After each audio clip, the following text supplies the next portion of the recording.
По традиции специальное гашение организуют в честь выдающегося события или же памятной даты. Гашение, выпущенное к этой дате почтовой продукции, выполняет специально изготовленным художественным штемпелем. Таким образом, почтовая продукция приобретает музейную ценность. 80-летие вхождения республики в состав Советского Союза и Российской Федерации – это очень знаковое событие, и этот год ознаменован этим праздником. Как всегда, к дню гашения выпущен специальный штемпель и 2 почтовые карточки, которые отображают исторический момент этого важного для страны и республики события. Карточка выпущена и штемпель при содействии правительства республики.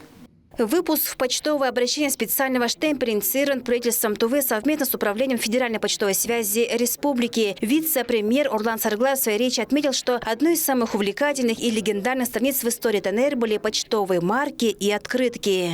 Мы знаем, что коллекция марок ДНР имеет большую ценность в этом филателистском мире. Сегодня почтовый оборот войдут тематические открытки, на которых запечатлены исторические моменты вхождения республики в состав большой страны с марками первого гашения, специальным штемпелем. Все это наполнит коллекции любителей истории, наши семейные архивы и музейные. Для изображения был выбран символ 80-й годовщины добровольного вхождения ДНР в состав Советского Союза. В дополнение были выпущены почтовые открытки с изображением исторических событий.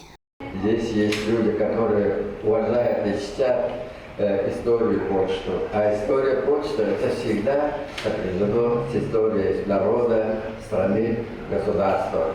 И одно то, что вот какие картины здесь представлены, это из фондов Национального музея, это свидетельство того, что именно очень важно зафиксировать через почтовые открытки и почтовые штемпеля подобные события, и оно становится частью истории.